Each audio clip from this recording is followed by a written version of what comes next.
se van a requerir diferentes tratamientos. Recordar que particularmente para nosotros en odontología lo que predomina es el dolor nociceptivo, el dolor que se origina directamente en los tejidos. Y este dolor va a ser principalmente un dolor agudo de tipo inflamatorio. Entonces, cuando nosotros en odontología queremos aliviar el dolor, debemos recordar este primer concepto, ¿no? En odontología vamos a tratar esencialmente dolor agudo de tipo nociceptivo, ¿sí? Dolor nociceptivo que se origina en los tejidos y es un dolor agudo de tipo inflamatorio. ¿Cuáles son los mejores fármacos para el alivio del dolor agudo de tipo inflamatorio? Los AINES, los antiinflamatorios no esteroideos. Diclofenaco, ibuprofeno, ketoprofeno, dexketoprofeno y los que vamos a ver ahora.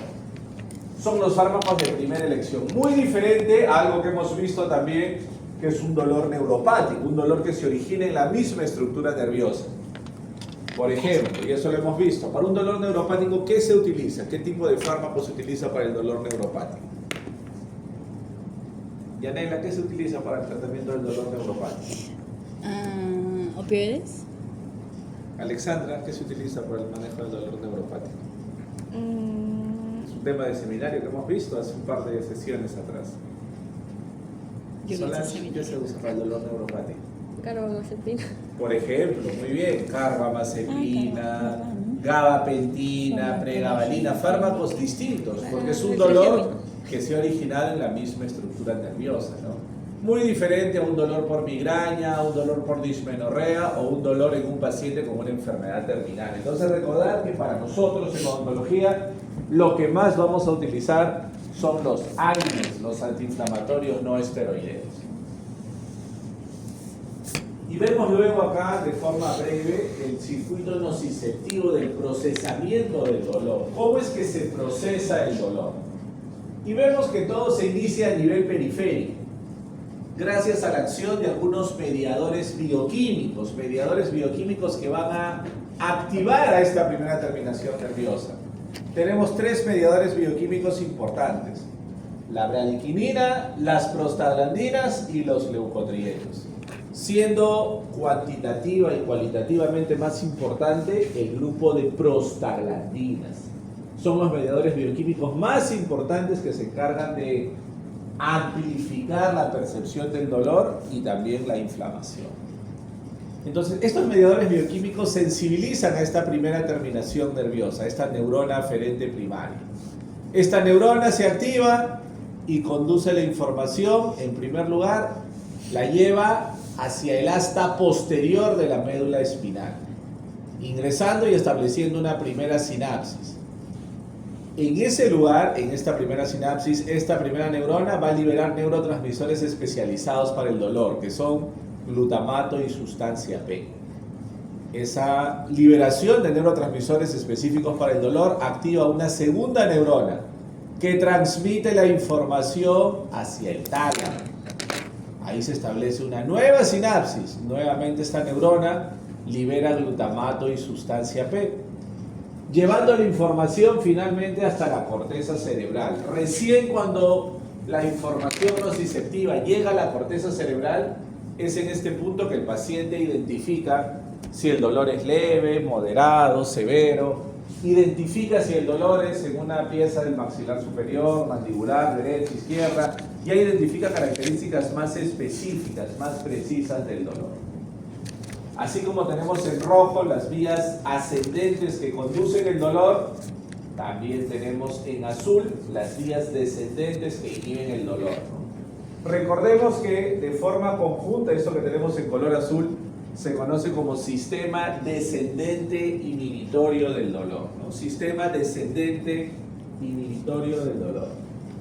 Como su nombre indica, ¿no? Este sistema se encarga de inhibir la percepción del dolor y funciona gracias a la acción de dos neurotransmisores importantes que son serotonina y noradrenalina.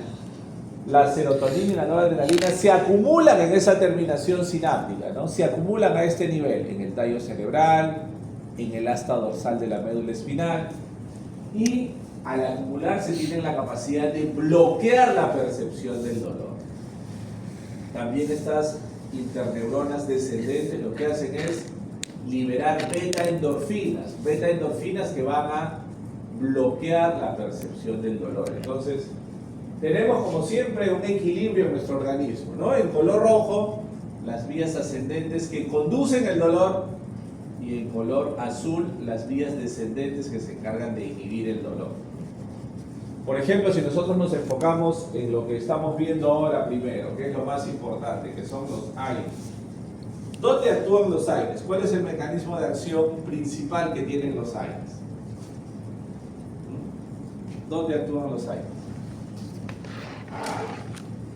Alexandra, ¿dónde actúan los AINES? En el sistema nervioso central.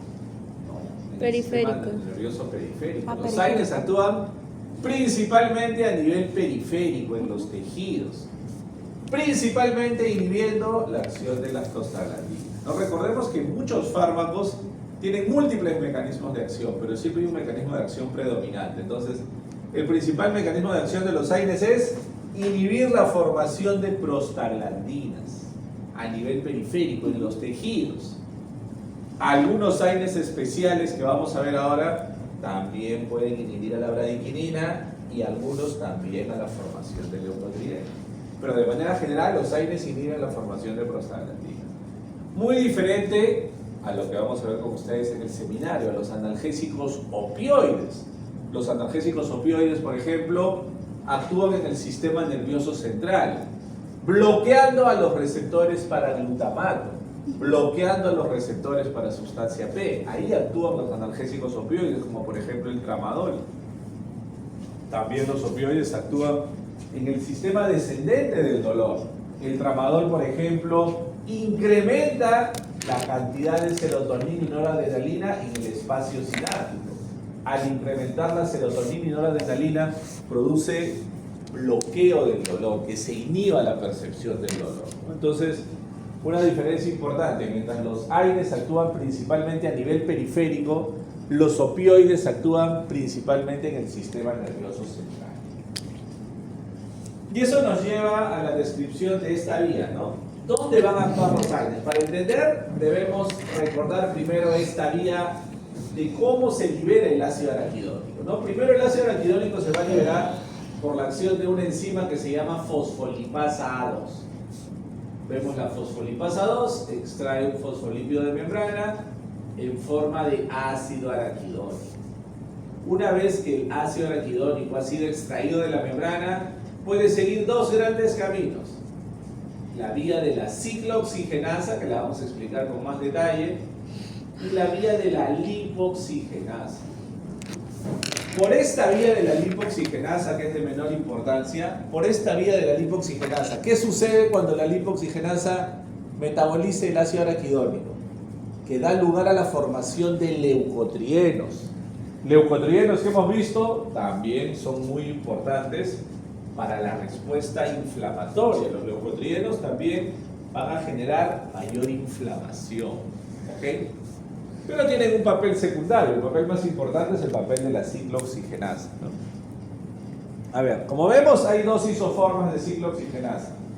Hacia el lado izquierdo para ustedes tenemos la ciclooxigenasa 1, que es una ciclooxigenasa fisiológica o constitutiva. ¿Por qué se llama constitutiva? Porque normalmente constituye parte de nuestro organismo, constituye parte normal de nuestros tejidos. Por eso recibe esta denominación de constitutiva. Se encuentra fisiológicamente a nivel gastrointestinal, a nivel de las plaquetas, a nivel renal. ¿Qué es lo que sucede cuando este ácido araquidónico es metabolizado por la enzima ciclooxigenasa 1? Por ejemplo, a nivel gastrointestinal, incrementa la formación de mucocito protector, incrementa la formación de mucocito protector. Mucocito protector que protege a la mucosa gástrica para que no sea dañada por el ácido clorhídrico. ¿Qué sucede a nivel de las plaquetas? Produce, ¿se acuerdan lo que vimos la semana pasada? ¿Cuál es el principal inductor de agregación plaquetaria? ¿Se acuerdan? Lo veíamos la semana pasada. El tromboxano A2. A nivel de las plaquetas produce tromboxano A2. un potente inductor de agregación plaquetaria para favorecer la hemostasia primaria, para reducir la pérdida de sangre. Y a nivel renal produce vasodilatación de la arteria renal, generando que se mantenga estable la tasa de filtración glomerular, o sea que los riñones funcionen normalmente. Todas ellas funciones protectoras. Pero vemos también hacia el lado derecho para ustedes que existe una enzima ciclooxigenasa 2, una ciclooxigenasa 2, que es una ciclooxigenasa patológica o inducible. ¿Qué significa patológica o inducible? Inducible, que normalmente no se encuentra en la mayoría de tejidos, sino que se requiere un estímulo que induzca su formación, ¿ok? Se requiere un estímulo que favorezca, que promueva, que induzca su formación. Ese estímulo, por ejemplo, puede ser un golpe, puede ser un traumatismo, puede ser la realización de un procedimiento quirúrgico. Cuando yo realizo una cirugía, una incisión, un levantamiento del colgajo, hago una osteotomía, cuando coloco un implante, ese traumatismo que hago en los tejidos es un estímulo que induce la formación de ciclooxigenasa 2. Cuando tenemos un proceso infeccioso, esa infección induce la formación de ciclooxigenasa 2. Por eso se llama inducible. Por esta vía se producen prostaglandinas que causan dolor e inflamación. Entonces es muy fácil de entender cómo actúan los AINES. Los AINES van a inhibir ambas enzimas, inhiben a la ciclooxigenasa 1 y también inhiben a la ciclooxigenasa 2. Entonces, primer concepto importante, un macro concepto que debemos recordar de la clase, los AINES son inhibidores con distinta afinidad de las isoformas de la enzima ciclooxigenasa. Algunos inhiben más a la COX-2, menos a la COX-1, algunos inhiben en el mismo porcentaje ambas enzimas, algunos inhiben más a la COX-1 que a la COX-2. Es fácil que nosotros podamos proyectar los efectos que vamos a tener cuando vamos a inhibir a estas enzimas. Por ejemplo, Alexandra, ¿qué pasará si inhibimos a la enzima ciclooxigenasa 2?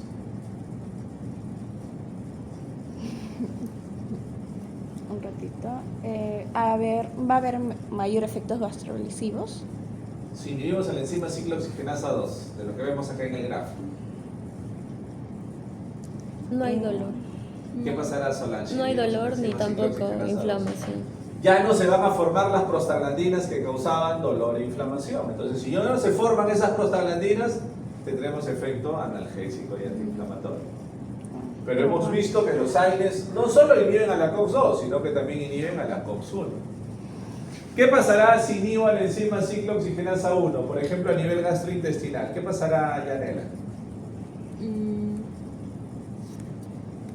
Ya no habrá daño renal ni A gastrointestinal. nivel gastrointestinal. Gastrointestinal.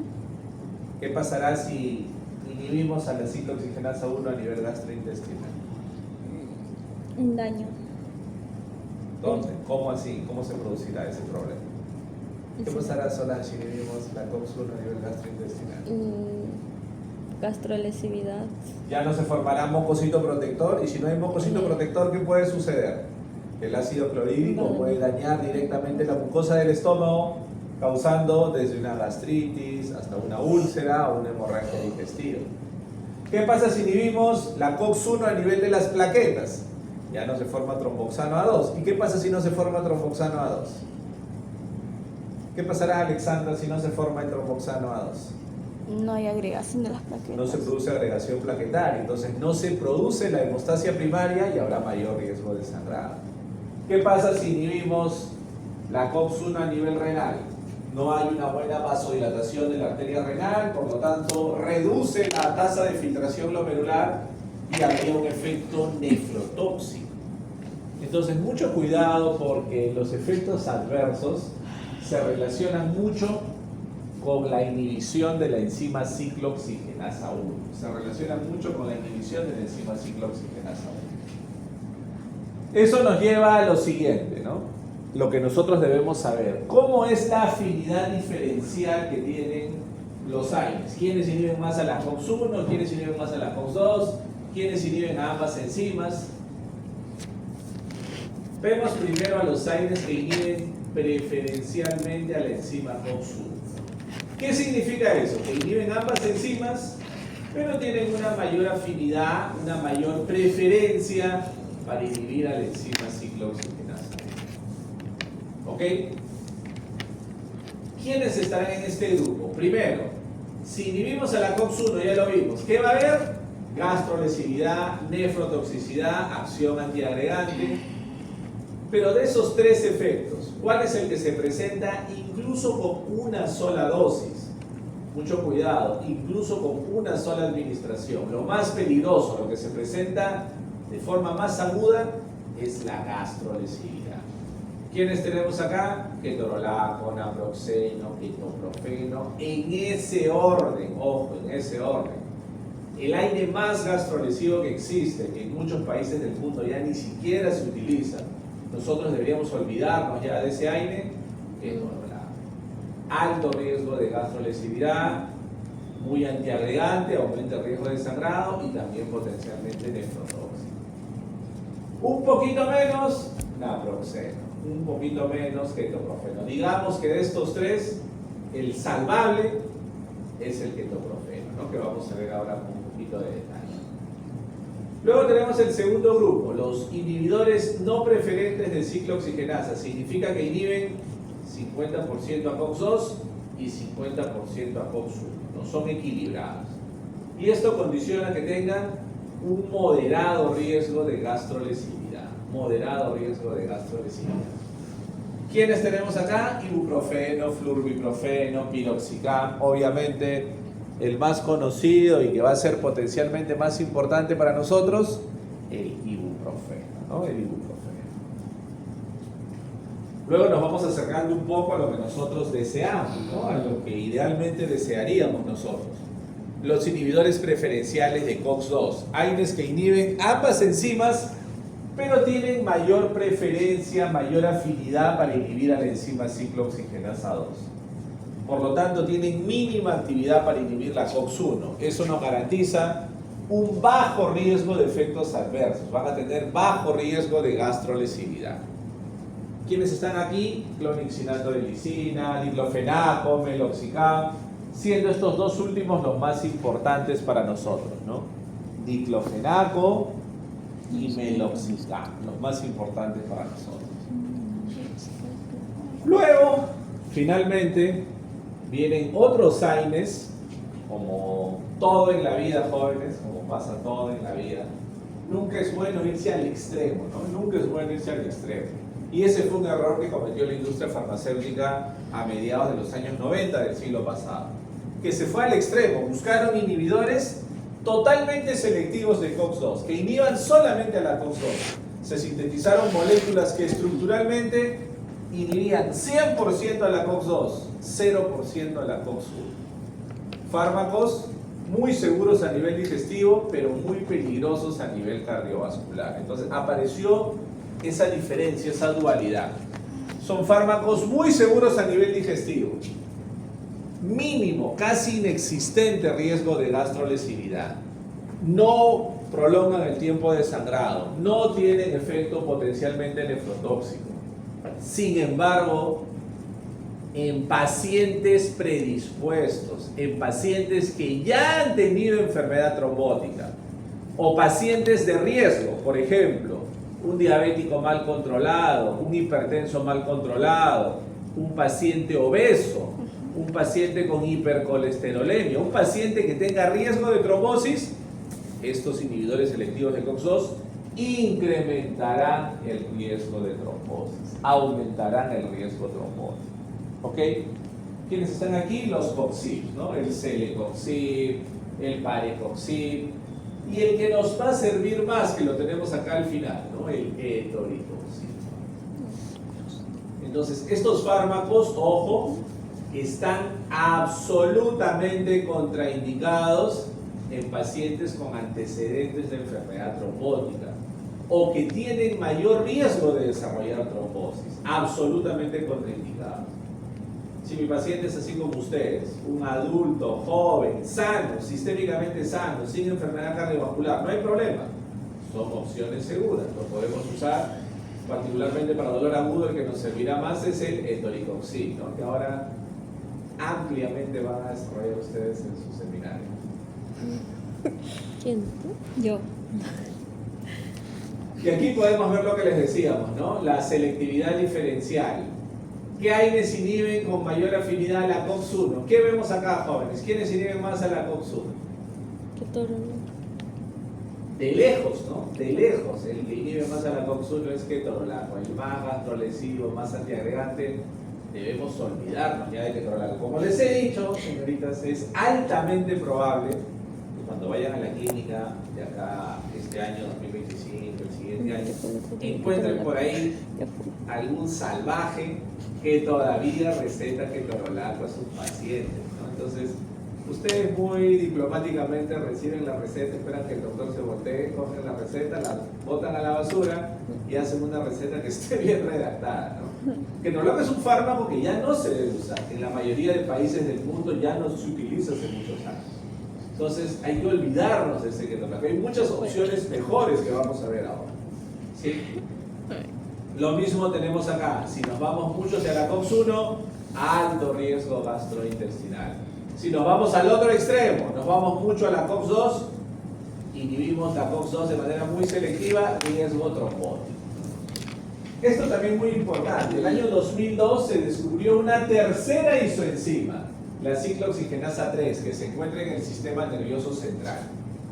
¿Qué sucede cuando el ácido araquidónico es metabolizado por esta enzima ciclooxigenasa 3?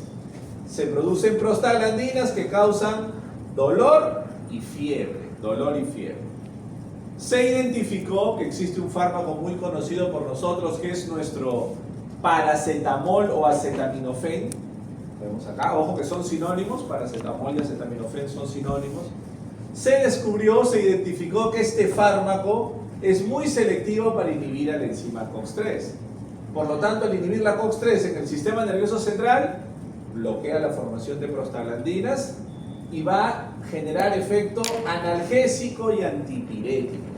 Paracetamol se usa para eso, se usa como analgésico y como antipirético, para el alivio del dolor y el alivio de la fiebre. Entonces, ahí viene la pregunta muy evidente, ¿no? Antes de los últimos años del siglo pasado, cuando se descubrió COX-1, COX-2, que fue por ahí por el año 90, 91, 92, que se empezó a identificar claramente estas enzimas, y en el 2002 que se identificó la COX-3, antes de esa época se tenía la duda si paracetamol pertenecía o no al grupo de AINES. Pero de lo que vemos acá, ¿qué podemos decir? ¿Paracetamol pertenece al grupo de AINES? ¿O no es un no, AINES? sí. No, obviamente que no. ¿Qué diferencias podemos establecer? Primero, los AINES actúan en los tejidos, actúan periféricamente, como hemos visto. En cambio, paracetamol, ¿dónde actúa? ¿Dónde actúa paracetamol? Principalmente en el sistema nervioso central. Los AINES, como hemos visto, con diferente afinidad, inhiben COX-1 y COX-2. Paracetamol inhibe ciclooxigenasa 3. Los AINES son antiagregantes plaquetarios, analgésicos, antiinflamatorios. Paracetamol es esencialmente analgésico y también es útil para el tratamiento de la fiebre. Datos farmacocinéticos adicionales. Los AINES tienen alta unión a proteínas plasmáticas. Paracetamol tiene baja unión a proteínas plasmáticas. Los AINES son moléculas ácidas, son fármacos ácidos. Paracetamol tiene una característica alcalina, tiene menor acidez que los AINES. Entonces, definitivamente paracetamol no es un AINE, ¿no? Paracetamol no es un AINE. Entonces, ¿cómo se utiliza el paracetamol? Recordemos, paracetamol en un adulto se puede usar hasta 4 gramos al día. Hasta 4 gramos al día de paracetamol. Es decir, si yo tengo un dolor leve, de baja intensidad, entre leve a moderado, puedo usar 1 gramo vía oral cada 8 horas por 2 o 3 días. Y si ya tengo un dolor moderado que va progresando, puedo utilizar hasta 4 gramos al día. 1 gramo cada 6 horas por 4 o 5 días. ¿Sí? Podemos usar hasta 4 gramos al día por un periodo máximo de 5 días de forma continua. Aquí vemos un poquito lo que les comentábamos, ¿no? Todos los AINES tienen naturaleza ácida, derivan de fármacos ácidos. Por eso es que cuando utilicemos AINES por vía oral, lo ideal es que los AINES los administremos con el estómago lleno, ¿no? Inmediatamente después de haber ingerido alimentos, con el estómago lleno. Veamos entonces las características más importantes de los AINES más representativos. Y vemos primero el diclofenaco. El diclofenaco es un AINE que tiene muchas características ideales para nosotros. Se acerca mucho a lo que nosotros deseamos de un AINE ideal. Sobre todo que combina una muy buena acción analgésica con una muy buena acción antiinflamatoria. Combina muy bien esas dos actividades, analgésica y antiinflamatoria. Para el caso particular del diclofenaco, predominando más la acción antiinflamatoria. Combina los dos efectos, pero predomina más la acción antiinflamatoria. El diclofenaco, entre los AINES, es el antiinflamatorio más potente que existe. Tiene la capacidad de acumularse en el tejido inflamado, buena acumulación en el tejido inflamado, se acumula bien en el tejido inflamado, pudiendo durar entre 8 a 12 horas.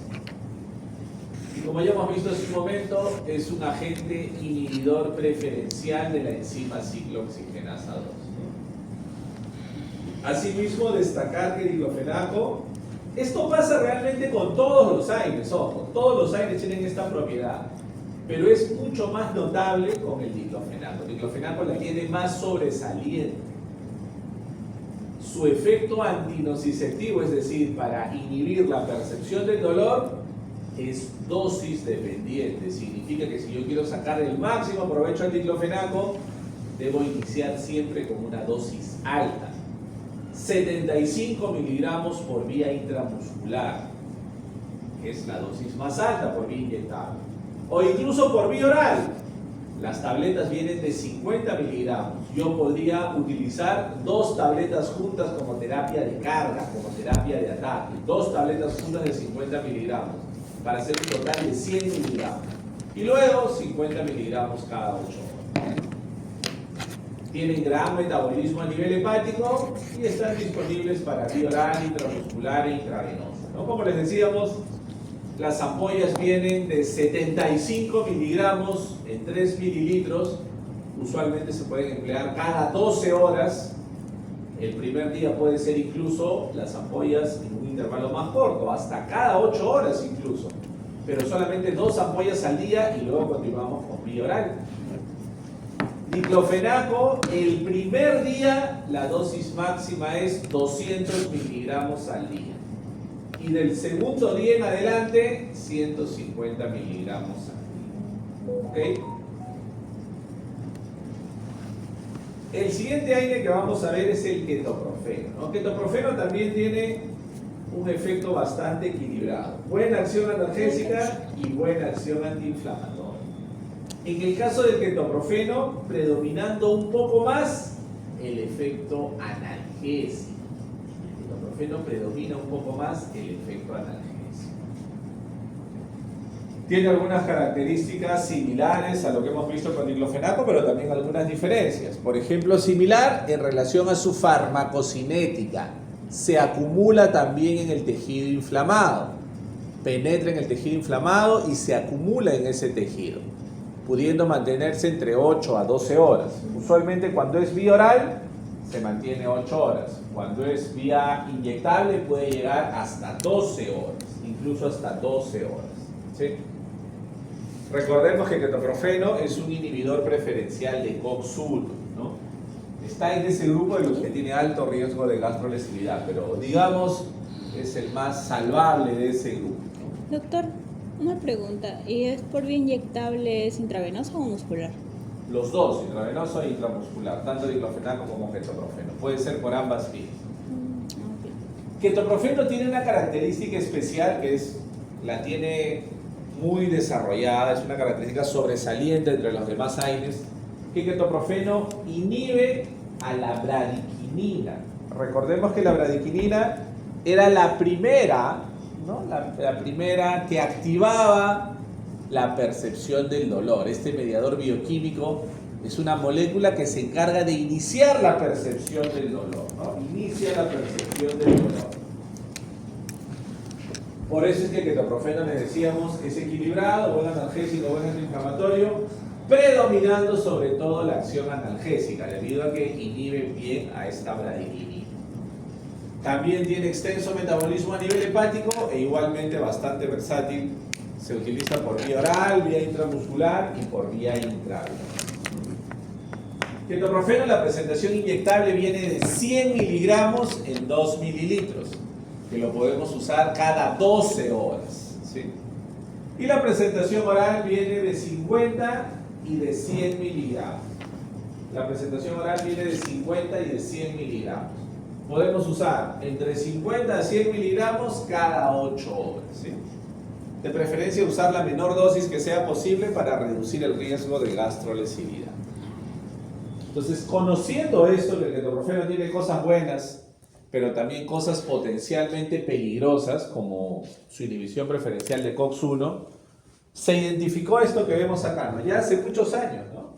Allá por la década de los años 90 del siglo pasado, se identificó que ketoprofeno molecularmente tenía dos fracciones. Una fracción dextro, que significa que la estructura molecular del compuesto tiene un giro hacia la derecha, y también una fracción leo, que la estructura del compuesto tiene un giro hacia la izquierda. Entonces, ¿qué se identificó? Que todo lo bueno depende de la fracción dextro. Su capacidad de inhibir a la bradiquinina, su capacidad de acumularse en los tejidos, todo lo bueno se debe a la fracción dextro. Y lo malo, los efectos adversos, la gastrolesividad, la nefrotoxicidad, la acción antiagregante, se deben a la fracción leo. ¿Okay?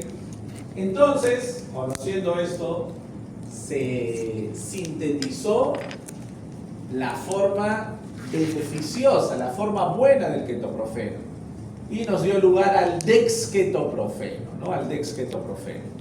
Recordemos que el dexketoprofeno viene en ampollas de 50 miligramos en 2 mililitros, ampollas que se utilizan también cada 12 horas. Y la presentación oral del dexketoprofeno viene 25 miligramos, comprimidos de 25 miligramos, que se utilizan cada 8 horas. Esto nos lleva a otro AINE también importante para nosotros, que es el meloxicam. Meloxicam es un AINE que también tiene ambas actividades, ¿no? Buena acción analgésica, buena acción antiinflamatoria. Predominando para nosotros, especialmente el efecto antiinflamatorio, algo que nos va a servir en ciertos procedimientos, ¿no? Para el meloxicam predomina sobre todo el efecto antiinflamatorio. Otra característica sobresaliente del meloxicam, una característica especial, es que tiene un tiempo de vida media muy largo, muy prolongado. Su tiempo de vida media está entre 18 a 24 horas. Entre 18 a 24 horas. Lo que permite que lo podamos administrar una sola vez al día. Una sola administración al día. Como ya sabemos, meloxicam es un inhibidor preferencial de la enzima ciclooxigenasa 2. Gracias a ese tiempo de vida media prolongado que tiene el meloxicam, favorece el cumplimiento del paciente, ¿no? Porque permite, sea por vía intramuscular o por vía oral, que lo usemos una sola vez al día, que se administre una sola vez al día. Posee asimismo un amplio metabolismo hepático y está disponible por todas las vías de administración. La presentación inyectable tiene la peculiaridad que viene 15 miligramos en 1.5 mililitros. Es una ampolla muy pequeñita. Se coloca intramuscular o intravenosa una sola vez al día. Y la presentación oral viene en tabletas de 15 miligramos, que también se administran solamente una vez al día, ¿sí? Solo una vez al día. Finalmente, el ibuprofeno, ¿no? El ibuprofeno es un inhibidor no preferencial que tiene rápido inicio de acción. Si utilizamos las tabletas, normalmente alcanzan su pico de acción aproximadamente a los 50, 60 minutos. Si usamos las cápsulas blandas, en menos tiempo, pero no tenemos tanta disponibilidad de cápsulas blandas. Además, las cápsulas blandas suelen ser más voluminosas, lo que a veces es difícil de deglutir por algunos pacientes. Tiene el ibuprofeno buena biodisponibilidad, se metaboliza de forma moderada en el hígado y se elimina principalmente por la orina, ¿no? El nombre comercial original es el que vemos acá, Motrin, ¿no? Motrin. Ojo que ibuprofeno hay comprimidos de 200, de 400, de 600 y 800 miligramos. Ibuprofeno va a ser un aire muy útil para nosotros, ¿no?